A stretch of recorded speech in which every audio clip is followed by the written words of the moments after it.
பெரும்பாலும் இறைவனை அடையணும் அப்படிங்கிற எண்ணம் மனசுக்குள்ள சாதாரணமாக ஒருத்தருக்கு வந்துருச்சு அப்படின்னா அதற்காக என்ன வேண்டுமானாலும் செய்யலாம், என்ன வேண்டுமானாலும் செய்யலாம் அப்படிங்கிற அந்த ஒரு எண்ணத்திற்கு போய்விடுகின்றோம்.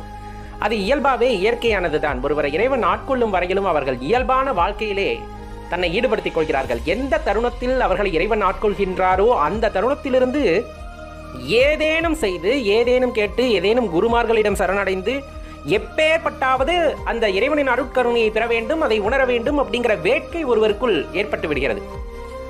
இப்ப இயல்பா எடுத்துக்கிட்டீங்கன்னா, ஒரு நேரம் பசி எடுக்குது, சாப்பிடலை அப்படிங்கும் போது அது ஒரு பெரிய விஷயமாவே தோணாது. ஆனா ஒரு 2-3 நேரம் சாப்பிட்றதுக்கு சாப்பாடு கிடைக்கலன்னா அந்த பசி எடுக்கிற வேகம் இருக்கு இல்லைங்களா, பசி அப்படிங்கிறது அப்படியே ஒரு எல்லையை தாண்டி எப்படியாவது உணவை எடுத்துக்கொள்ள வேண்டும் என்ற வேட்கையை உள்ளே உண்டாக்கும். அந்த வேட்கையின் காரணமாக உணவு எங்கே இருக்கிறதோ அதை தேடி இந்த உடலானது சென்று அதை எடுத்துக்கொள்வதற்கு விளையும். அதற்காக எந்த நிலைக்கு வேண்டானாலும் அது செல்லும். அதே போலதான் அருட்தாகம் எடுத்து விட்டால், அதாவது இறைவனை உணர வேண்டும், இறைவனை உள்ளார உணர்தல் அப்படிங்கிற அந்த பெரும் பாக்கியத்தை பெற வேண்டும், இறைவனை பற்றி எப்படியாவது, என்னுள் இருக்கின்ற இறைவனை பற்றி எப்படியாவது அறிந்து கொள்ள வேண்டும் என்ற வேட்கை ஒருவருக்குள் ஏற்பட்டு விட்டது என்றால் அது தாகமாக மாறும். அது தாகமாக மாறும். அந்த தாகம் தணிக்க முடியாததாக மாறும் பொழுது எப்பொழுதுமே இறை சிந்தனையிலேயே அந்த மனமானது லயத்திருக்கின்ற பட்சத்திலே கண்டிப்பாக இறைவனை நோக்கி நம்மை தள்ளிக்கொண்டே இருக்கும். அந்த தாகமானது உணவை தேடி இந்த உடல் எவ்வாறு சென்றதோ அதே போல இந்த அருட்தாகத்தை தணித்துக் கொள்ள வேண்டும் என்றால் அந்த இறைவனை நோக்கிய பயணத்தை வெகு விரைவாக, ஆக்ரோஷமாக இந்த பூத உடலானது அதை நோக்கி செலுத்தும். அதற்கு என்னெல்லாம் வழியோ அதையெல்லாம் தேடி கண்டுபிடிக்கும். குருமார்கள் இருந்து வழிகாட்டுகிறார்கள் அப்படிங்கும் போதும் கூட, ஒருவேளை எனக்கு குருமார் இல்லைனாலும் சரி, இறைவனை அடைய வேண்டும் என்ற எண்ணம் இருந்தால் அந்த மனதானது இறைவனுடைய இரண்டர கலந்தே காணப்படும். எந்த நேரத்திலும் அதிலிருந்து அதை பிரித்து பார்க்கவே முடியாது. சதா இறைவனின் சிந்தனையிலே இருப்போம். யோசித்து பாருங்களேன், சாதாரணமாக நம்ம வாழ்க்கை வாழ்ந்ததற்கும் இறைவனை பற்றிய தேடுதல் உணர்வு நமக்குள் வந்ததுக்கு அப்புறமா நமக்குள்ள ஏற்பட்ட மாற்றத்திற்கும் பெரிய வித்தியாசம் இருக்கும். பெரிய வித்தியாசம். யாராவது பெருமானை பற்றி பேச மாட்டார்களா? எந்த வினாடியிலாவது இறைவனின் திருநாமத்தை நான் காதில் கேட்டுவிட மாட்டேனா? ஏதாவது ஒரு குருமார் எனக்கு நல்ல வழி காட்டி விட மாட்டாரா? அந்த முக்தி நிலையை அடைவதற்கான வாய்ப்பு எனக்கு கிடைத்து விடாதா? இறைவா, ஈசா அப்படிங்கிற அந்த ஒரு ஏக்கம், தனியாத அந்த ஏக்கமானது தாகமாக மாறுகின்ற பட்சத்திலே நீங்கள் இறைவனை நோக்கிய பயணத்தை மேற்கொள்ள முடியும். இறைவனும் அதற்கான வழியை கண்டிப்பாக காட்டுவார். அப்ப நம்ம தெரிந்து கொள்ள வேண்டியது, இறை வழிபாடு அப்படிங்கிறத தாண்டி அந்த வேட்கை, அந்த தனியாத தாகமானது நமது மனதிலே ஏற்படும் பொழுது கண்டிப்பாக அந்த பக்தி அப்படிங்கிறது ஞானத்தை நோக்கி உங்களை இழுத்து செல்லும். ஞானத்தை நோக்கின பாதையை உங்களுக்கு காட்டும். அப்படின்னா அதுல எந்த சந்தேகமும் கொள்ள வேண்டாம். அப்பொழுது மனதிலே ஏற்பட வேண்டியது என்னன்னா, சந்தேகமில்லாமல் உண்மையான அன்புடன் கூடிய, அர்ப்பணிப்புடன் கூடிய அந்த பக்தி அலாதியானதாக இருக்க வேண்டும். அதுவும் தனியாத தாகமாக மாற வேண்டும். அப்படிங்கிறது ஒன்றை மட்டும் கருத்தில் கொண்டு செயல்பட்டீர்களே ஆனால் கண்டிப்பா இறைவனை நோக்கிய பயணம் வெற்றிகரமானதாக அமையும். நண்பர்களே, பெரியவங்க, ஞானிகள் இவங்கெல்லாம் சொல்ல கேட்டிருப்போம். அதாவது ஒரு பிறப்பு அப்படிங்கிறது ஏதோ ஒரு ரகசியத்தை அடிப்படையாக கொண்டது அப்படிங்கிறது. அந்த மனிதன் பிறக்கிறான் அல்லது அந்த உயிரினம் பிறக்கிறது அப்படின்னா அந்த ரகசியத்தை அறிந்து கொள்வதன் மூலமாக தனது பிறப்பின் நோக்கத்தை அறியும் அப்படிங்கிறத சொல்லுவாங்க. இப்போ ஒவ்வொரு மனிதனோ அல்லது ஒரு உயிரினமோ இந்த பூமிக்கு வருகிறது அப்படிங்கும்போது எல்லாத்துக்குமே ஒரு நோக்கம் அப்படிங்கிறது கண்டிப்பாக இருந்திருக்கும். அது முன் ஜென்மத்தில் நம்ம விட்டதாக இருக்கலாம், அல்லது பெரிய இலக்கை கொண்டு முயற்சி செய்து அதை முடியாமல் விட்டு இருக்கலாம், இல்லை இறைவன் நமக்குன்னு ஒரு சில கட்டளைகளை அளித்திருக்கலாம், இதை செய்து முடி அப்படின்ட்டு. ஆனால் அது எல்லாத்துக்குமே ஞாபகம் வர்றதில்லை. ஏன்னா இந்த உலகத்தில் நம்ம தோன்றிய காலம் முதல் நம்ம நிறைய விதங்களில் நம்மளுக்கு வாய்ப்புகள் இருக்கின்றன. அதாவது மனம் தடுமாறி போவதற்கும், மனம் மாறி வேறு திசையில் பயணிக்கிறதுக்கும் நிறைய வாய்ப்புகள் இருக்கிறது.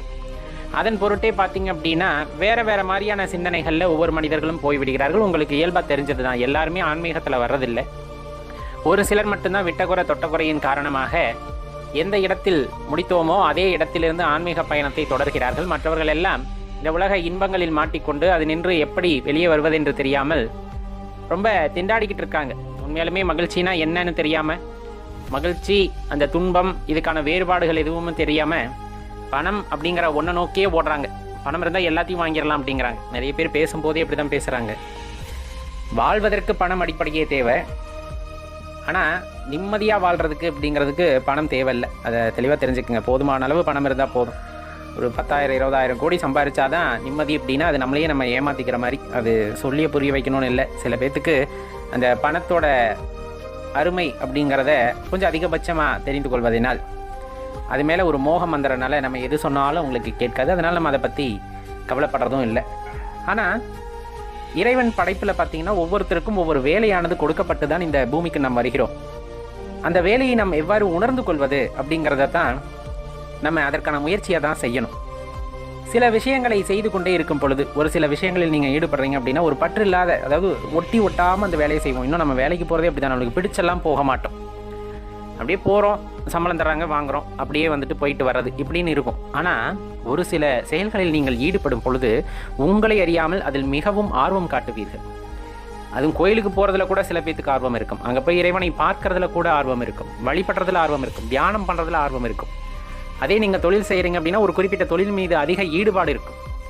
அப்போ நம்மளுக்காக கொடுக்கப்பட்ட கட்டளை, அப்போ அந்த துறையினில் நீ சாதிக்கலாம் அப்படிங்கிறத நம்ம அதன் மூலமாக உணர்ந்து கொள்ள வேண்டும். இதையெல்லாம் தெரிந்து கொள்ள வேண்டும்னா தினம் ஒரு 1/4 மணி நேரத்துலேருந்து அரை மணி நேரமாவது தியானம் செய்யும் பொழுது, நம் மனதை அமைதிப்படுத்தும் பொழுது கண்டிப்பாக இதற்குள் இருக்கின்ற ரகசியத்தை நம்மால் உணர்ந்து கொள்ள முடியும். நிறைய பேர் இதற்கெல்லாம் வழி இல்லாமல் தான் எதுக்கு நம்ம பிறந்தோன்னே தெரியாமல் பிறந்தோம், படித்தோம், வேலை வாங்கினோம், சம்பாதிச்சோம், ஒரு வீட்டை கட்டணும், குழந்தை குட்டின்னு ஆச்சு, அதுக்கப்புறமா தன்னோட காலம் முடிஞ்சதுமே திரும்பி போயிடுறாங்க. வாழ்ந்ததற்கான சுவடு கூட இல்லாமல் போய்விடுகிறது. இந்த பூமிக்கு நீ வந்தேங்கிற ஒரு சுவடு கூட இல்லாமல் போயிடுது. ஒரு குறிப்பிட்ட கால அளவு தான் டேட்டாவுமே. நம்ம சொல்கிற மாதிரி ஆதார் அது இதுன்ற எல்லாமே ஒரு குறிப்பிட்ட காலகட்டம் தான். அதுக்கப்புறம் அதுவும் அழிந்து விடும். நீங்கள் செய்த எந்த விஷயமும், நீங்கள் வந்து சென்றதற்கான எந்த அடையாளமும் இந்த பூமியில் இல்லை. இந்த பிரபஞ்சம், இந்த பூமி தோன்றி எத்தனை ஆண்டுகளாயிருக்கும் என்று யோசித்து பாருங்கள். இப்போது விரல் விட்டு எண்ணக்கூடிய அளவிற்கான நபர்களைத்தான் நாம் ஞாபகத்தில் வைத்திருக்கின்றோம்.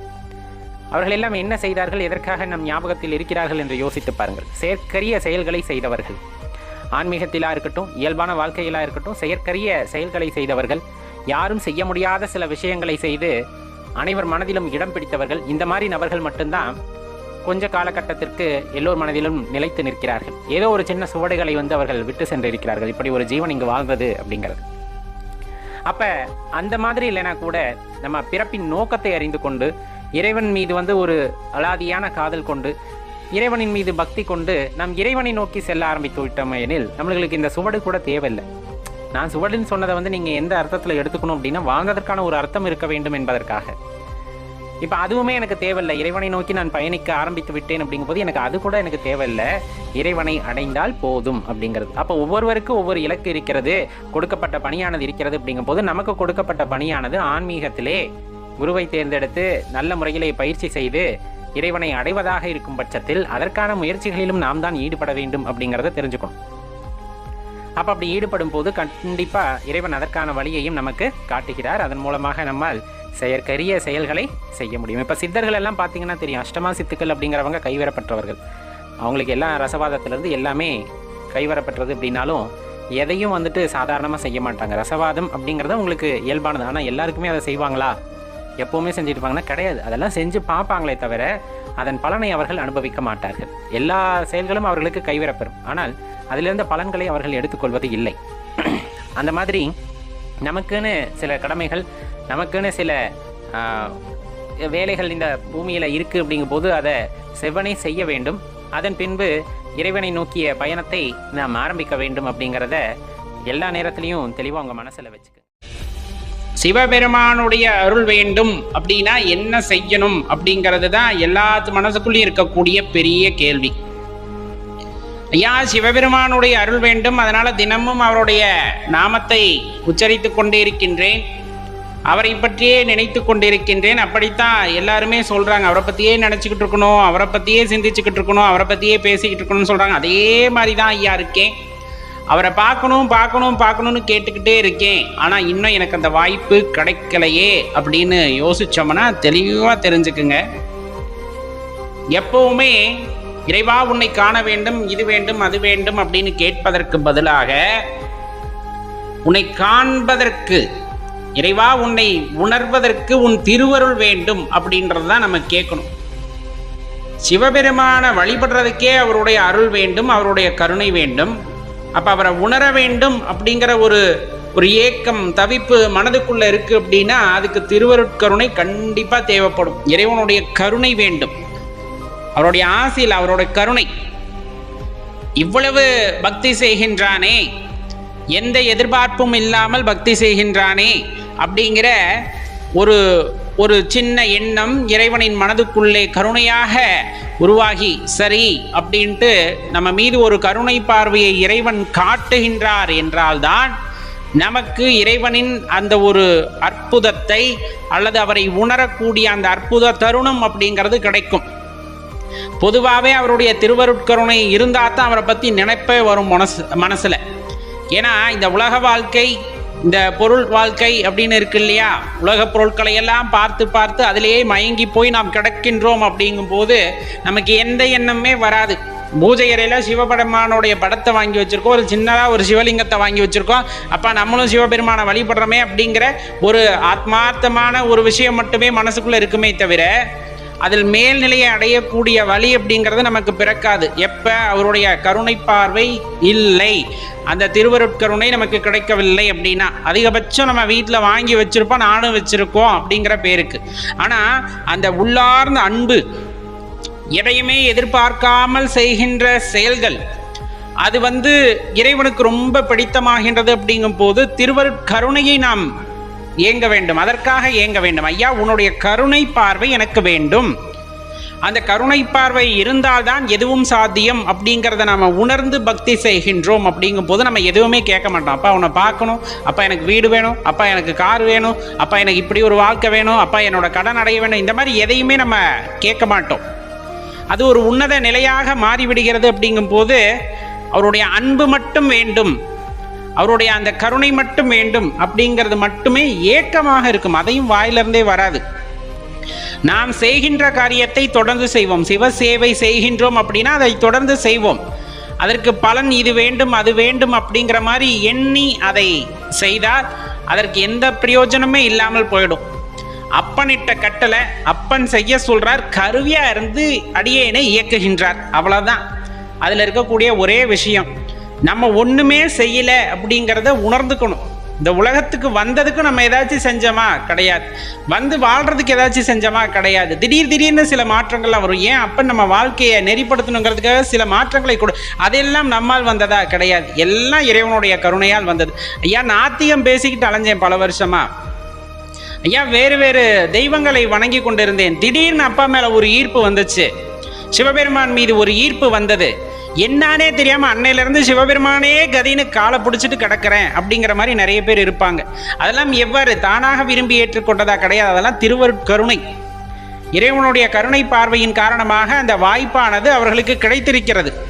அதுக்கு நிறைய பேர் அதெல்லாம் அவங்க வாயை திறந்து சொல்ல ஆரம்பிச்சாதான் எல்லாத்துக்குமே தெரியும் அவங்க எப்படிப்பட்ட வாழ்க்கையை வாழ்ந்தார்கள், திடீர்னு அவர்கள் வாழ்க்கையில் என்ன மாற்றம் வந்தது, அந்த மாற்றத்திற்கு பின்னால் அவர்கள் இறைவன் மீது செலுத்துகின்ற அன்பு எத்தகையது அப்படிங்கிறதெல்லாம் அவங்களா சொல்லும் போது தான் நமக்கு தெரியும். ஆனால் அது யாரும் சொல்ல மாட்டாங்க. ஏன்னா அதெல்லாம் அற்புதங்கள், அதெல்லாம் அவர்கள் வாழ்க்கையிலே நடந்த அற்புதம். இந்த மாதிரி நம்ம வாழ்க்கையிலும் நடந்திருக்கலாம்.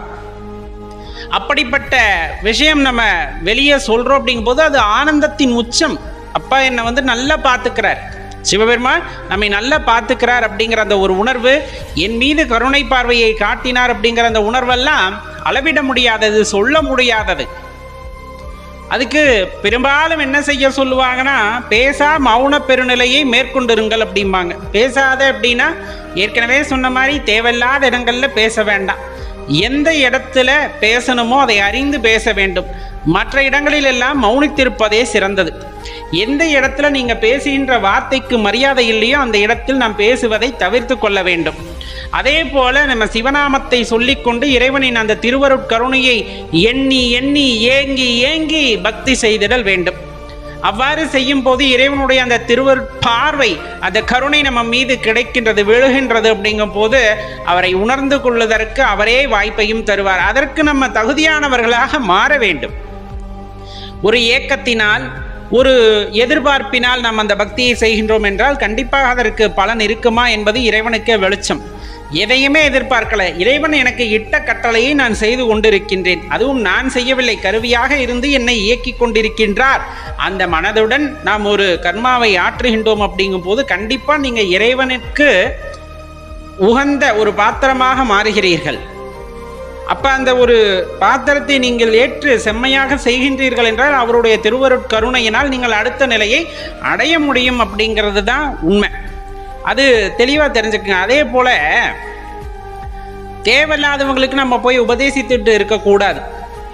ஒரு விஷயம் ஒருத்தருக்கு தேவை அப்படிங்கும் போது அவங்க கேட்குறாங்கன்னா அந்த இடத்துல அதை பற்றி நம்ம பேசுகிறோம் அப்படிங்கும் போது அது பயனுள்ளதாக இருக்கும். அது எதுவாயினும் சரி, சிவபெருமானை பற்றி நம்ம பேசிக்கிட்டு இருக்கோம் அப்படிங்கும் போது தானாக அவர்கள் ஈர்க்கப்பட்டு வருவார்கள். அவர்கள் கேட்கின்ற கேள்விக்கு நமக்கு தெரிந்தாற் போல விடையை அவர்களுக்கு கூற வேண்டும் குருவின் வழிகாட்டுதலின்படி.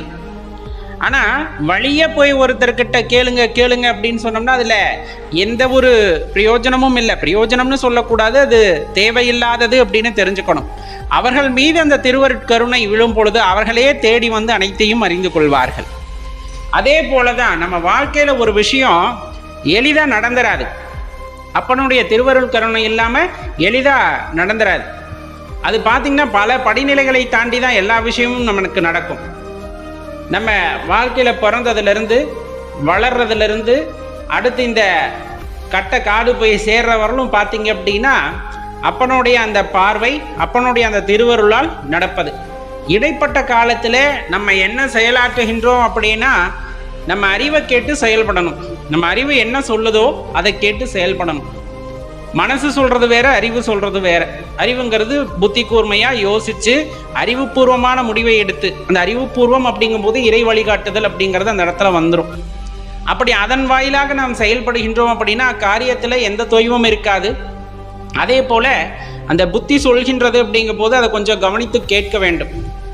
ஏன்னா அறிவு இறை வடிவம் அப்படின்னு சொல்லலாம். ஆராய்ந்து அறிதல் அப்படின்னு சொல்லக்கூடிய விஷயம். அப்போ ஒரு விஷயத்தை ஆராய்ந்து அறிந்து அதனுடைய உண்மைத்தன்மையை உணர்ந்து அதன் வாயிலாக நாம் செயல்படுகின்றோம் என்றால் அந்த இடத்துல எந்த தவறும் வராது. அவசரத்தில் நம்ம எடுக்கின்ற சில முடிவுகள் தான் எங்கே கொண்டு போய் விட்டுரும்னா நம்மளை கொண்டு போய் திசை தெரியாத இடத்துல விட்டுரும். அப்போ எல்லாத்தையும் அறிவுபூர்வமாக உணர்ந்து செயல்படுகின்றோம் அப்படிங்கும் போது இறைவன் அங்கிருந்து நமக்கு வழிகாட்டுவார் அப்படிங்கிறத தெரிஞ்சுக்கணும். இப்போ ரொம்ப கெட்ட குணம், என்ன மாதிரி ஒரு மோசமான மனிதனை பார்க்கவே முடியாது. அந்த அளவுக்கு மனது ஃபுல்லா வஞ்சகமா இருக்கு. கோபம், குரோதம், காமம், இந்த மாதிரி பல விஷயங்கள். எதையெல்லாம் மனித குலத்திற்கு தேவையில்லாத குணங்களோ, எதையெல்லாம் தீய குணம் என்று வரையறை செய்திருக்கிறார்களோ அந்த குணமெல்லாம் என்னிடம் உள்ளது.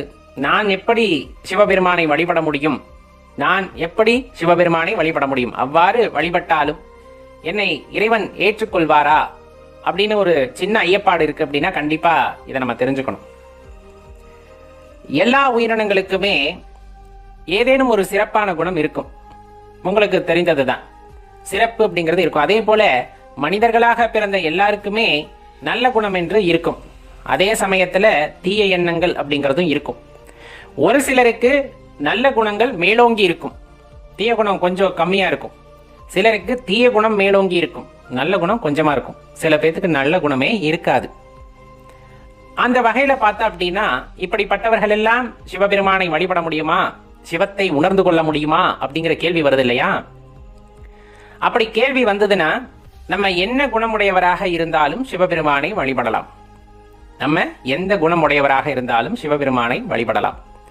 வழிபடும் முன்பு உனக்கு என்ன குணம் வேண்டுமானாலும் இருந்திருக்கலாம். வழிபட ஆரம்பித்த பின்னர் சில விஷயங்களை நாமே மாற்றிக்கொள்வோம், சில விஷயங்களை மாற்றிக்கொள்ள வேண்டும். அதுதான் அந்த இடத்துல நியதி.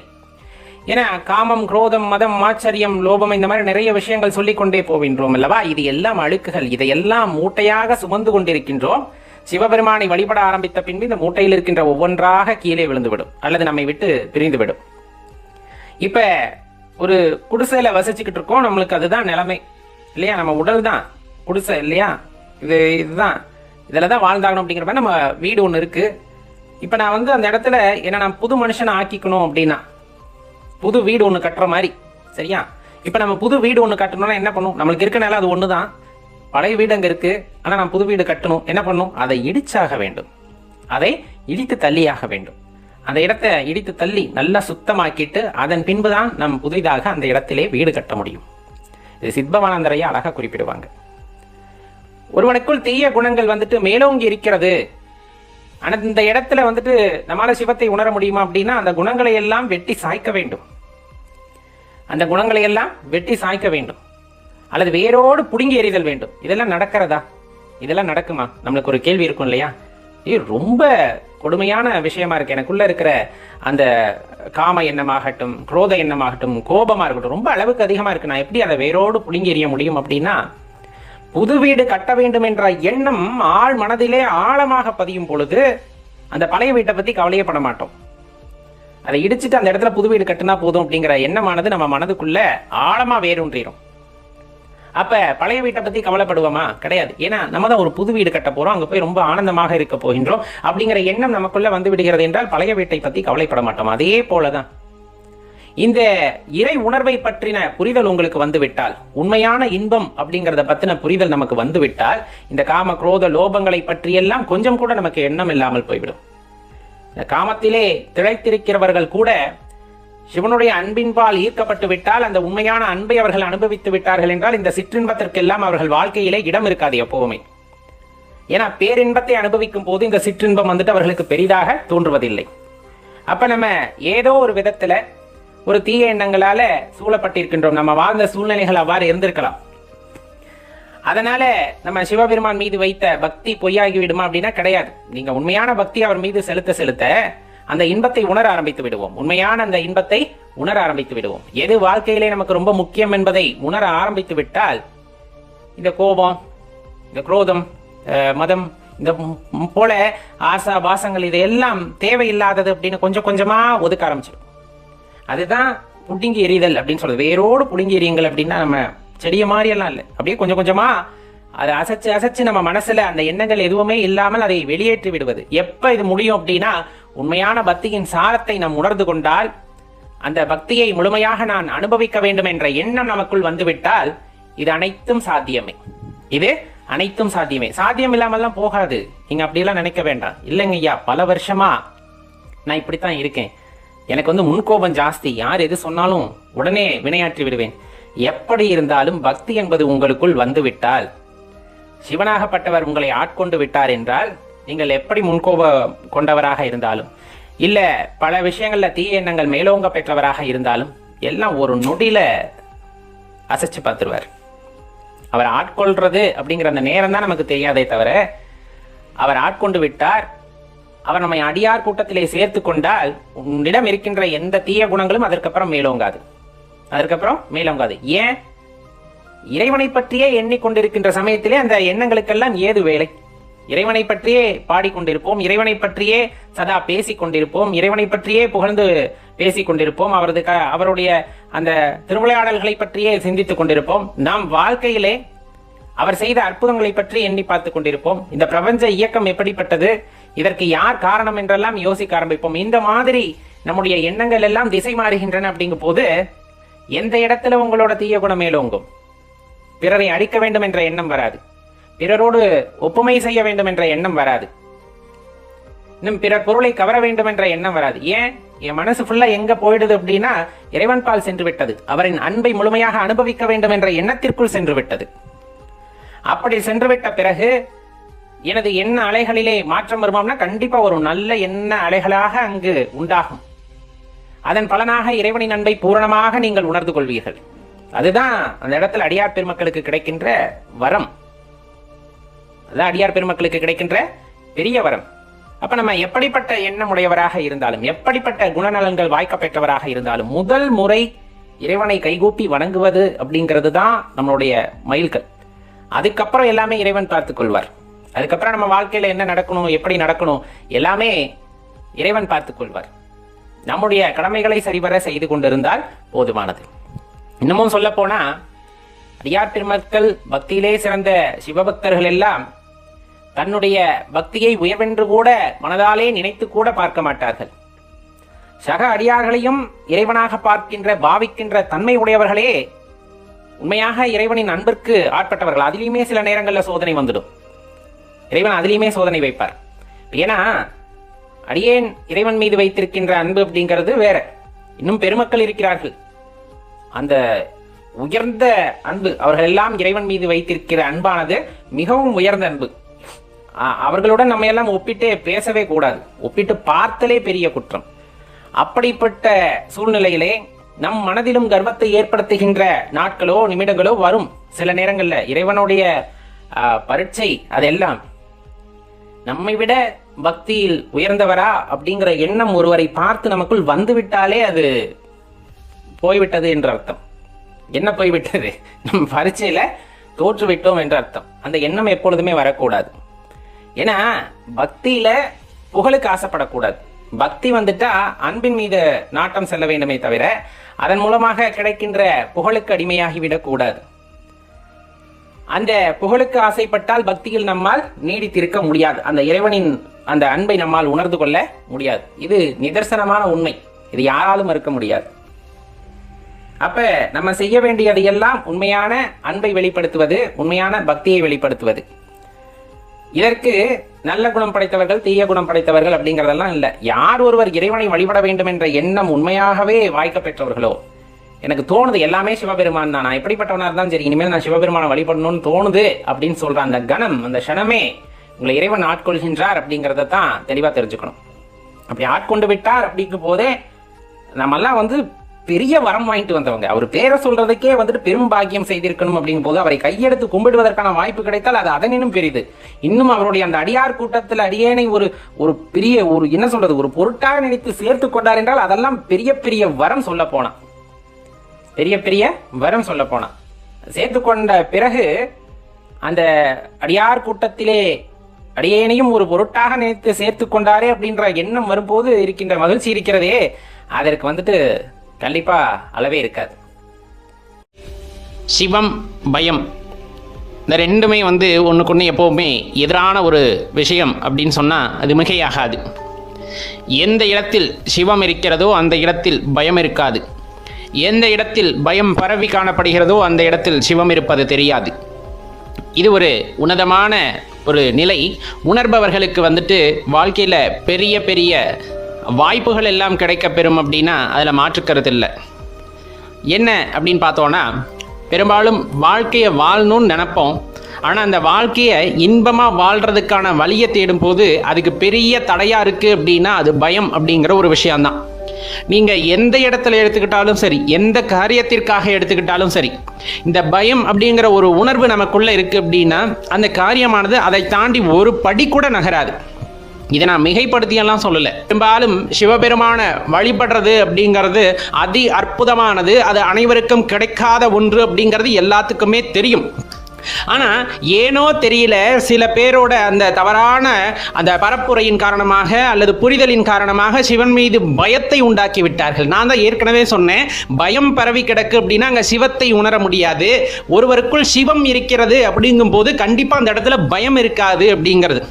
நிறைய பேர் கேட்பது உண்டு, சிவபெருமானை வழிபட்டால் துன்பம் வருமா, கஷ்டம் வருமா? இதெல்லாம் உனக்குள் இருக்கின்ற பயம். இந்த பயம் உனக்குள் பரவி காணப்படும் பொழுது அந்த இடத்தில் நீ சிவனை உணர முடியாது, சிவத்தை உணர முடியாது. நன்கு தெரிந்து கொள்ளுங்கள். எந்த ஒரு இடத்தில் பயம் இல்லையோ, ஏனால் படைத்தவனை நம்பிட்டோம் அப்படின்னா அவர் எதுக்குமே நம்ம பயமுறுத்த மாட்டார், நம்மளை துன்பப்படுத்த மாட்டார், நம்மளுக்கு இன்னல்களை கொடுக்க மாட்டார் அப்படிங்கிறத உணர்ந்துகிட்டோம். அந்த பயம் இல்லாமல் போச்சுன்னா முழுக்க முழுக்க நம்முள் சிவத்தை உணர முடியும். நம்முள் இருப்பது யாவும் சிவம் என்று உணர முடியும். ஒரு இடத்தில் சிவம் அதீதமாக உணரப்படுகிறது அப்படிங்கும் போது எதற்காகவும் பயப்பட மாட்டோம், யார் பேச்சுக்காகவும் பயப்பட மாட்டோம். எல்லாருமே சொல்ல நீங்க கேள்விப்பட்டிருப்பீங்க, ருத்ராட்சம் அணியாத, அதே போல சிவனை வழிபடும் போது நிறைய துன்பம் வரும், அவர் அப்படி இப்படி.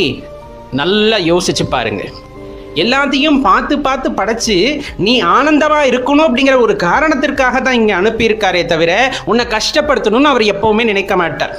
அப்ப அவர் மீது கொண்ட அந்த பயமானது தேவையற்றது அப்படிங்கிறத நல்லா தெரிஞ்சுக்குங்க. எந்த ஒரு காரியமாக இருந்தாலும் பயம் இருக்கும்போது அந்த காரியம் தடைபட்டு போகும். அதே போலதான் இறைபக்தியில இப்ப நீ சிவத்தின் மீது உண்மையான அன்பை வைத்து, உண்மையான அந்த நம்பிக்கையை வைத்து அவருடன் அந்த பக்தியில் இரண்டரை கலக்க வேண்டும் என்று நினைத்து விட்டால் உனக்கு எந்த தடையும் வராது. உனது பாதையானது மிகவும் தெளிவாக காட்டப்படும் அந்த சிவத்தால். மாறாக யாரேனும் சொல்கிறார்கள் என்பதற்காக தவறான புரிதலின் காரணமாக சிவத்தின் மீது ஒரு பயத்தை உண்டாக்கி கொண்டால் அந்த பக்தியானது நிறைவு பெறுவதில்லை. இப்ப எல்லா இடத்துலையுமே பயம் சூழ்ந்துதான் இருக்கு.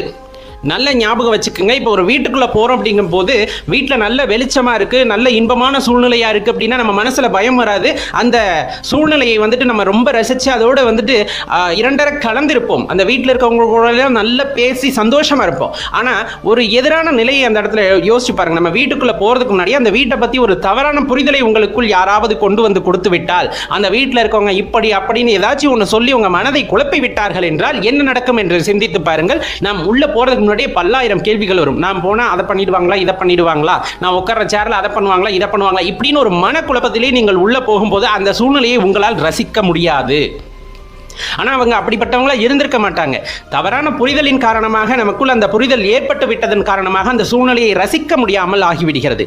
அதே போலதான் எங்கும் நீக்கமர நிறைந்திருக்கின்ற சிவம் அப்படிங்கிறது அனைத்திற்கும் மேல், சொல்லப்போனால் அனைத்திற்கும் மேல் அப்படின்னு நம்ம சொல்லுவோம். அப்படி இருக்கக்கூடிய சூழ்நிலையில் நமக்கு வந்துட்டு துன்பம் கொடுப்பதோ அல்லது நம்ம அச்சப்படுத்துவதோ அல்லது நம்மளை தண்டனைக்கு உள்ளாக்குவதற்கோ அந்த சிவம் வந்துட்டு முற்படுவது இல்லை. மாறாக அனைவரின் மீது அன்பு காட்ட வேண்டும் என்பதுதான் அந்த சிவத்தின் அடையாளம் அப்படிங்கிறது நல்லா தெரிஞ்சுக்கங்க. அன்பு தான் அந்த இடத்துல அடையாளமாக நிற்கிறது.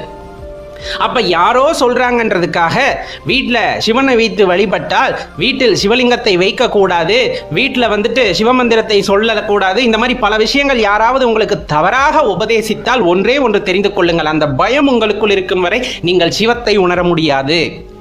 சிவத்தை உணர வேண்டும் என்றால் அந்த பயத்தை நீக்கிவிட்டு எல்லாம் எம்பெருமான் என்று சரணடைந்து விட்டீர்கள் என்றால், அந்த பயமானது துளியும் உங்களது மனதில் இல்லை என்றால் முழுமையாக நீங்கள் சிவத்தை சரணடைந்தவராகின்றீர்கள். அப்படி சரணடைந்து விட்டால் எல்லாமே சிவம், எல்லா உயிரினங்களும் சிவம், எல்லா பொருட்களும் சிவம், எல்லாத்திலையும் நீக்கமர நிறைந்திருப்பவர் சிவம், ஆதியும் அந்தமும் இல்லாதவர் எல்லா இடத்திலையும் நிறைந்திருக்கின்றார். அப்படிங்கும் போது எதை கண்டு நீ பயம் கொள்ள வேண்டும், எதை கண்டு நீ அஞ்ச வேண்டும் அப்படிங்கிற அந்த ஒரு கேள்வியை நமக்குள்ள கேட்டோம்னா அருமையான விடைகள் பல கிடைக்கப்பெறும். அதை விட பெரிய பாக்கியம் ஏது? எல்லா உயிரினங்களின் மீதும் அன்பு செலுத்துங்கள். காரணம் எல்லாத்திலையுமே சிவம் நிறைந்திருக்கின்றார் அப்படிங்கிற அந்த உண்மையானது நமக்கு தெரிந்துவிட்டால் பின்பு பயம் என்பதற்கு வேலையே இல்லை. எல்லா உயிர்களிலும் வந்துட்டு இறைவன் நிறைந்திருக்கின்றார் என்று உணர்ந்த பின்பு வீட்டில் படத்தை வைத்து வழிபடுவதாலோ லிங்கத்தை வைத்து வழிபடுவதாலோ உங்களுக்கு என்ன தொந்தரவு வந்துவிடப் போகின்றது? அதாவது எந்த நிமிடம் நீ வீட்டில் சிவனை வைத்து வழிபட வேண்டும் என்று நினைத்தீர்களோ அந்த நிமிடமே இறைவன் உங்களை ஆட்கொண்டு விட்டார் அப்படிங்கிறது தெரிஞ்சுக்குங்க. யாருக்கும் பயப்பட வேண்டாம். நான் சொல்றது யாருக்கும் பயப்பட வேண்டாம். நீ வழிபடுபவர் ஒன்றும் பயம் காட்டுபவர் அல்ல, உலகத்தை பாதுகாப்பாக வைத்து ரட்சிப்பவர் அப்படிங்கிறவரை தெரிஞ்சுக்குங்க. இந்த பிரபஞ்சத்தை கட்டி காக்கக்கூடிய பேராற்றல், பேரானந்தம் அப்படிங்கிறத தெரிஞ்சுக்கிட்டோம்னா நமக்கு சிவத்தின் மீது பயம் வராது. அந்த பயம் இல்லாத போது சிவத்தை முழுமையாக உணர முடியும். நிறைய விஷயங்கள் இருக்கு, நம்ம தேட அதற்கான விடைகள் கிடைக்கப்படுகின்றன. முறையான வழிகாட்டுதலும் உபதேசங்களும் நமக்கு இருக்கின்ற பட்சத்தில் நம்ம சரியான முறையில் வந்துட்டு வாழ்ந்து செல்வோம். இறைவனை அடைவதற்கு பல வழிகள் இருக்கிறது ஐயா, இறைவனை அடைவதற்கு பல வழிகள் இருக்கின்றன. இதுதான் அப்படின்ட்டு சொல்ல முடியாது. ஏன்னா இறைவன் நமக்கு பல வழிகளை உண்டாக்கி வைத்திருக்கின்றார். இப்போ நம்ம வீட்டுக்கு போகிறோம், ஒரே ஒரு தலைவாசல் தான் இருக்குது அப்படிங்கும் போது நம்ம பல விஷயத்தை யோசிக்கணும், நம்ம என்ன செய்யணும் என்ன செய்யக்கூடாது. ஆனால் இறைவன் நமக்கு கொடுத்த வீட்டில் எல்லா இடத்துலையுமே வாசல்கள் இருக்கின்றன. எப்படி வேணாலும் அவரை அடையலாம். யோகத்தின் மூலமாக, பக்தியின் மூலமாக, இன்னும் பல பல வழிகளை அவர் காட்டுகின்றார். உண்மையான அன்பு உனக்குள்ள இருக்கு அப்படின்னா அதுவே இறைவனிடம் உன்னை கொண்டு போய் சேர்த்து விடும் அப்படிங்கிறத தெரிஞ்சுக்கணும். அன்பு எப்போ வரும்? பயம் இல்லாதப்பதான் அன்பு வரும். இறைவன் மீது எப்ப அன்பு வரும்? அவர் மீது பயம் இல்லாதப்பதான் அன்பு வரும். ஒருவரை பார்த்து பயந்து அவருக்கு நம்ம வந்துட்டு அன்பு, அதாவது பக்தி செய்கின்றோம் அப்படின்னா அது எந்த அளவுக்கு உண்மையான பக்தியாக இருக்கும் என்று எனக்கு பதில் சொல்லுங்கள். ஒருவரை பார்க்கிறீர்கள், அவர் மீது ஒரு பயம் இருக்கு, அவரை கையெடுத்து கும்பிட்றீங்க. நீங்க மனிதர்களாக கூட நினைச்சுங்க, யாரையாச்சும் பார்த்ததுமே பயம் வருது, அவங்களை கையெடுத்து கும்பிட்றோம், அது உண்மையான மரியாதையா? கிடையாது. அவர் மீது கொண்ட பயத்தால் வந்த மரியாதை, அது உண்மையானது கிடையாது. அப்படி இறைவனை தயவு செய்து வழிபடாதீர்கள். அவர் அழித்து விடுவார், அவர் துன்பப்படுத்துவார், இப்படியெல்லாம் பயந்துகிட்டு அவரை கையெடுத்தா தான் எனக்கு நல்லது செய்வார்னு தயவு செஞ்சு நினைக்காத. சிவம் அப்படிப்பட்டது கிடையாது. சிவன் அப்படிப்பட்டவர் கிடையாது. நீ உண்மையாக அன்பு செலுத்துகின்றாய் அப்படிங்கும் போது கண்டிப்பாக உன்னிலிருந்து உனக்கு வழிகாட்டுபவர் அவரே. நீ அவரை நினைக்காமல் இருக்கும் பொழுதும் கூட உன்னை வழிகாட்டுகிறார் என்றால் உண்மையான அன்பை அவர் மீது செலுத்தும் போது அவர் உன்னை எப்படி பார்த்துக் கொள்வார் என்று தெரிந்து கொள்ளுங்கள். அப்ப பயம் அப்படிங்கிறது இந்த இடத்துல தேவையா? சத்தியமா தேவையில்ல. சிவத்தின் மீது பயம் எக்காரணம் கொண்டும் இருக்கக்கூடாது. சிவத்தின் மீது பயம் இருக்கிறது என்றால் உன்னால் சிவத்தை உணர முடியாது. சிவத்தை உணர்ந்து விட்ட பின்பு உன்னுள் துளியும் பயம் இருக்கக்கூடாது, பயமும் இருக்காது. நல்லா தெரிஞ்சுக்குங்க. வாழ்க்கையில் நம்ம நிறைய விஷயத்தை கற்றுக்கிட்டாலும் இந்த பயம் அப்படிங்கிறது ஒன்று இறை மீது இருக்கின்றது அப்படின்னா பயத்தின் காரணமாக வரக்கூடிய அந்த பக்தியானது பொய்யானதாகத்தான் இருக்கும். பயத்தை நீக்கிவிட்டு அதனால் வரக்கூடிய அன்பின் மூலமாக உண்டாகக்கூடிய பக்திக்கு ஈடு இணை அளவு ஏதும் இல்லாததாக இருக்கும். அது அர்ப்பணிப்புடன் கூடியதாக இருக்கும். அதுவே உண்மையான பக்தியாக இருக்கும். ஐயப்பாட்டுக்கான இந்த விடயத்தை நம்ம இங்கே பார்க்க இருக்கோம். இப்போ ஆலயங்கள், பெரிய பெரிய ஆலயங்கள் இருக்குது, நிறைய கடவுளார்கள் நம்ம இதில் இருக்குது. அதில் குறிப்பாக பார்த்தோம்னா நம்ம சிவபெருமான் இருக்கிறாங்க. சிவபெருமானுக்கு பார்த்தோம்னா ஒரு சில பேர் இருக்காங்க, அதாவது பொருள் படைத்தவர்கள் அப்படின்னு சொல்லக்கூடியவங்க. கண்டிப்பாக அவங்க வந்துட்டு ரொம்ப நல்லவர்கள். சில பேர் என்னென்னா தன்கிட்ட இருக்கிற பொருளை வந்துட்டு எப்படி பயன்படுத்தணுமோ, இறைவன் எதற்காக கொடுத்தாரோ அந்த வழியில் வந்துட்டு அவங்க பயன்படுத்துவாங்க. என்னென்னா ஏழை எளியவர்களுக்கு தானம் செய்வதாக இருக்கட்டும், ஆலயங்களுக்கு திருப்பணிக்கு கொடுப்பதாக இருக்கட்டும், அபிஷேக ஆராதனைகளுக்கு கொடுத்து உதவுவதாக இருக்கட்டும், சரியாக பயன்படுத்துவார்கள். அவர்களுக்கு எல்லாமல் அந்த இறைவனின் கருணை எப்பொழுதுமே இருக்கும். இப்போ அதை பார்க்குற ஒரு சில பேர், அதாவது முடியாதவர்கள், வாழ்க்கையில் வந்துட்டு வாழவே முடியல அப்படிங்கிறவங்க, ஆனால் உண்மையான பக்தி கொண்டவர்கள், அன்பு கொண்டவர்கள் மனதில் வந்துட்டு ஒரு சின்ன சலனம் எப்பொழுதுமே இருக்கிறது. நம்ம வந்து அந்த உயர்ந்த நிலையை ஞானிகள் அளவுக்கு வந்துட்டு பக்குவமாயிருச்சுன்னா அதை பற்றி நம்ம நினைக்க மாட்டோம். இப்போ ஆரம்ப காலகட்டத்தில் வந்துட்டு இறைவனை நினைத்து வாடுகின்றோம், அவர் மீது அன்பு செய்கின்றோம். அப்படிங்கும் போது இந்த மாதிரி கைங்கரியங்களை செய்வதற்கு எனக்கு அந்த வாய்ப்பை இறைவன் கொடுக்கவில்லையே அப்படின்னு நினைத்து வருந்துகின்ற உள்ளங்கள் ஒரு சில உண்டு. அவர்களுக்கு நாம் சொல்லிக் கொள்வதெல்லாம் ஒன்றே ஒன்று தான். இப்போ இருக்குது அப்படிங்கும் போது கண்டிப்பாக செய்யக்கூடிய மனது இருக்கிறது ரொம்ப பெருசு. நான் இப்போ சொன்னேன் இல்லையா, ஒரு சிலருக்கு வந்துட்டு அந்த மனமானது இருக்கிறது. அவர்கள் நீடோழி வாழ வேண்டும், அவர்கள் நிறைய திருப்பணிகள் செய்ய வேண்டும், அதில் அந்த மாற்று கருத்தும் இல்லை. இப்போ இருக்கும்போது செய்யறது அப்படிங்கிறது பெரிய விஷயம். ஆனால் இல்லாதப்ப அதை செய்யணும்னு நினைக்கிறீங்க பார்த்தீங்களா, அது இன்னும் பெரிய விஷயம். அதை தான் இந்த இடத்துல நம்ம குறிப்பிட்டு சொல்ல வேண்டியது இருக்குது. ஏன்னா இருக்கிறவங்க பாதி பேர் வந்துட்டு அந்த பூட்டி வச்சு கரையான் தின்னாலும் திங்குமே தவிர ஒரு 4 ஏழைப்பாளையங்களுக்கு சாப்பாடு கொடுக்கணும்னு கூட நினைக்கிறதில்ல. ஏன் இறைவன் வந்துட்டு அவங்களுக்கு அப்படிப்பட்ட மனசை கொடுத்தாரு அப்படிங்கிறதே நம்மளுக்கு சில நேரங்களில் சந்தேகமாக தான் இருக்கும். அது உலகத்துக்கு உணர்த்துவதற்காக இருக்குன்னு நினைக்கிறேன். அது ஒரு பக்கம் இருக்கட்டும். இப்போ நீங்கள் ஆலயங்களுக்கு செல்கிறீர்கள் அப்படிங்கும் போது எளிமையான தெய்வத்திற்கு எளிமையான வழிபாட்டை செய்யுங்கள், அது போதுமானது. அவ்வளோதான் நம்ம சொல்கிறது. இப்போ சில இடத்துல பார்த்தீங்கன்னா நிறைய அபிஷேகங்கள் நடக்கும், பால் தயிர் இந்த மாதிரி வந்துட்டு ஆகமத்துக்கு உட்பட்டு வந்து எல்லா விதமான அபிஷேகங்கள் நடக்கும், பூஜை முறைகள் நடக்கும், அலங்காரங்கள் நடக்கும். அதுலேயும் பார்த்தீங்கன்னா சில இடத்த சொர்க்க மாதிரி அலங்காரம் பண்ணி வச்சிருப்பாங்க. ஆலயத்தில் போயிட்டு நம்ம பெருமானை பார்க்கும்போது அப்படியே கண்களில் தண்ணி வரும். அந்த அளவுக்கு வந்துட்டு அதை பார்த்தா ஒரு சொர்க்கத்தில் இருக்கிற உணர்வு தான் வரும். அப்படியெல்லாம் அலங்காரம் செய்வதற்கு தங்களால் முடிந்த உதவிகளை வந்துட்டு சில பேர் செய்கிறாங்க. அதனால் என்னால் முடியல அப்படிங்கும் போது கண்டிப்பாக அது கிடையாது, அது நீங்கள் செஞ்சது தான். நல்லா தெரிஞ்சுக்கங்க, எப்போ நீங்கள் செய்யணும்னு நினைக்கிறீங்களோ, இப்போ இறைவனுக்கு வந்துட்டு இந்த மாதிரி ஒரு ரோஜாப்பூ மாலை போட்டால் நல்லா இருக்கும்னு நினச்சிட்டுங்க, அடுத்த நாள் நீங்கள் ஆலயத்துக்கு போங்க, அங்கே ரோஜாப்பூ மாலை இருக்கும். நீங்கள் செஞ்சது தான். நல்லா தெரிஞ்சுக்கங்க, உங்ககிட்ட பொருள் இல்லை, உங்களால் வாங்கி தர முடியல, ஆனால் உங்கள் மனசு வந்துட்டு அந்த இறைவனுக்கு வந்துட்டு ரோஜாப்பூ மாலை சாற்றினால் நல்லா இருக்கும்னு நினச்சிருச்சு. அதனால இன்னொரு சிவரூபம் கொண்ட ஒருத்தர் வந்துட்டு அந்த ரோஜாப்பூ மாலையை வாங்கி இறைவனுக்கு அனுப்பிப்பார். இந்த மாதிரி அனுபவம் உங்களுக்கு நிறைய இருந்திருக்கும். இன்றைக்கி போகிறதுக்கு முன்னாடி அது மாதிரி ஈஸ்வரனுக்கு வந்துட்டு இந்த நேரத்தில் பட்டாடை இருந்தால் நல்லா இருக்குமே, சில பேர் அம்மன் பக்தர்கள் வந்துட்டு நான் போகிறப்ப அம்மனுக்கு இந்த சேலை சாற்றி இருந்தால் நல்லா இருக்குமே நினச்சிட்டு போவாங்க. அதே மாதிரி இருக்கும். அவங்க மனசில் இருக்க பக்தியானது உண்மையானது. எளியவர்களாக இருந்தாலும் இறைவனை இந்த ரூபத்தில் பார்க்க வேண்டும் என்று அந்த ஆவல் கொண்டார்களெனில் அது நடக்கும். அதைத்தான் நம்ம இந்த இடத்துல சொல்கிறோம். இறைவன் எப்போவுமே எளிமையானவர். இப்போ இறைவனை வந்துட்டு பெரிய பெரிய வீடுகளில் வந்துட்டு யாகங்கள் நடத்துகிறாங்க, ஹோமங்கள் நடத்துகிறாங்க, அங்கே மட்டும்தான் இருப்பாரா அப்படின்னு கிடையாது. நீங்கள் வீட்டில் வந்துட்டு உங்களுக்கு பூஜையே தனியாக இல்லைன்னாலும் சரி, தனியாக ஒரு விளக்கு ஏற்றுறதுக்கு இடம் இருக்குது, அந்த இடத்துல விளக்கு ஏற்றி அமைதியாக உட்காந்து அவரோட திருநாமத்தை சொல்கிறீங்க. நீங்கள் சாப்பிட்ற சாப்பாட்டில் கொஞ்சோண்டு அது கெட்டு போன சாப்பாடாகவே இருக்கட்டும், ஐயா நான் இன்றைக்கி அதை தான் சாப்பிட போகிறேன், அதை இறைவனுக்கு வைக்க போகிறேன்னா வந்து சாப்பிடுவாரியா, கொடுத்தது உனக்கு, அதை அவர் தான் கொடுத்தார். உனக்கு கொடுத்ததுலேயும் ஒரு பங்கு அவருக்கு கொடுக்குறேங்கும் போது அவர் அதை சாப்பிடுவார். நீ மனசார கொடுக்குற எதையுமே வந்துட்டு இறைவன் ஏற்றுக்கொள்வார். அந்த இடத்துல தெரிந்து கொள்ள வேண்டிய தாற்பயம் அதுதான். இறைவனை வந்துட்டு நம்ம மனிதனுக்கு நிகராக வந்துட்டு எடை போட்டுறோம். அதுதான் ரொம்ப பெரிய தப்பு. மனிதர்களுக்கு தான் நீங்கள் வந்துட்டு உணவுகளை பார்த்து கொடுக்கணும், மரியாதைகளை பார்த்து செய்யணும். இறைவன் அப்படி இல்லை, எல்லாத்துக்கும் மேற்பட்டவர். இந்த ஆரம்ப புள்ளி, ஆரம்ப விதை, அவர் தான் உன்னை இந்த நிலைமையில் வச்சுருக்காரு. அப்போ இந்த நிலைமையில் இருக்கும்போது நீ என்ன அவருக்கு செய்ய முடியுங்கிறதும் அவருக்கு தெரியும். அப்போ செய்யும்போது அதை ஏற்றுக்கொள்ளக்கூடிய அந்த பெரிய அந்த அகண்ட அந்த பரம்பொருள் வந்து கண்டிப்பாக ஏற்றுக்கொள்வார். அது எப்பவுமே மனசில் தெரிஞ்சுக்கணும். நம்மக்கிட்ட கொஞ்சமாக தான் இருக்குது, அதை செஞ்சால் இறைவன் ஏற்றுக்கொள்வாரா அப்படிங்கிற அந்த குழப்பத்தெல்லாம் செய்யக்கூடாது. என்கிட்ட இருக்கிறவன் நான் உனக்கு கொடுக்குறேன், சாப்பிடு. என்கிட்ட இருக்கிறவா உனக்கு நான் படைக்கிறேன், ஏற்றுக்கொள். அவ்வளோதான். உண்மையான மனசோட நீங்கள் எதை செஞ்சாலும் இறைவன் ஏற்றுக்கொள்வார். ஆகம விதிப்படி போகிறாங்கன்னா கட்டாயமாக அதுபடி தான் செஞ்சாகணும். அவங்களால அவங்களுக்குன்னு ஒரு வரையறை இருக்குது அப்படின்னா அவங்க அதை தான் செஞ்சாகணும். ஏன்னா அப்போ அதை தவறிடுச்சுன்னா அவங்க மனசு கோணலாகிடுது. அப்போ மனசு கோணலாகும் போது அது இறைவன் ஏற்றுக்கொண்டாராங்கிற குழப்பம் வரும்போது அந்த இடத்துல தான் பிரச்சனை வந்துடும், ஏற்றுக்கொண்டாரா இல்லையான்னு. ஆனால் நான் சொல்கிற விஷயம் அப்படி கிடையாது. நீங்கள் ஆகம ரீதியில் போலனாலும் உண்மையான அன்போட உங்கள் வீட்டில் இருக்க சாப்பாடு தான், வெறும் வெள்ளை சாதம் தான் படைச்சோம், சாம்பார் தான் வச்சோம், ரசம் தான் வச்சோம், இதை ஏற்றுக்கிறேவா அப்படின்னு கொடுத்தா அவர் ஏற்றுக்குவார். ஏன்னா அவர் இறைவன், கடவுள், எல்லாத்திற்கும் மேற்பட்ட சக்தி. உண்மையான அன்போடு கொடுக்கும்போது அதை ஏற்றுக்கொள்ளாமலா போக போகிறார்? அதைத்தான் இந்த இடத்துல தெரிஞ்சுக்கணும். அதுலேயும் ஈசன் வந்துட்டு கருணை பெருங்கடல். சொல்லப்போனால் அவரை வந்துட்டு என்னன்னு சொல்கிறது, அன்பின் வெளிப்பாடு அப்படின்னு தான் நம்ம சொல்ல முடியும். அன்பே கடவுள் அப்படின்னு சொல்லுவாங்க இல்லைங்களா? அந்த மாதிரி உண்மையான அன்போடு நீங்கள் இறைவனை அழைக்கும் போது அங்கே வருவார். அவ்வளவு எளிமையானவர். அவருக்கு வந்துட்டு மேலே தாளங்கள், பூமாலைகளை அணிவிக்க வேண்டும், அல்லது வந்துட்டு பெரிய பெரிய ரதத்தில் ஏற்றி கொண்டு போனால் தான் இறைவன் வருவார், அப்படியெல்லாம் கிடையாது. மனசை சுத்தமாக வச்சுக்குங்க. அதுக்குள்ளே அவரை குடி வைக்கணும்னு ஆசைப்பட்டீங்கன்னா உங்கள் மனசுக்குள்ளே குடி வந்துடுவார். அதே போல் பூஜை அறையில் ஒரு இடத்த தயார் செய்து விட்டு, ஐயா நீங்கள் இங்கே அமர வேண்டும், உங்களுக்கான சேவையை நான் செய்கிறேன்னு நீங்கள் பூக்களால் அர்ச்சனை பண்ண ஆரம்பிச்சிங்கன்னா எம்பெருமான் வந்து வீட்டு விடுவார். அது குடிசையாவது மாடியாவது, அதெல்லாம் நம்ம பார்வைக்கு தாங்க குடிசை மாடியெல்லாம். பிரபஞ்சத்தோட அந்த சிருஷ்டிகர்த்தா அங்கிருந்து பார்க்கும்போது நம்ம குடிசை மாடி வீடெல்லாம் அவருக்கு அதெல்லாம் ஒரு வேறுபாடுமே கிடையாது.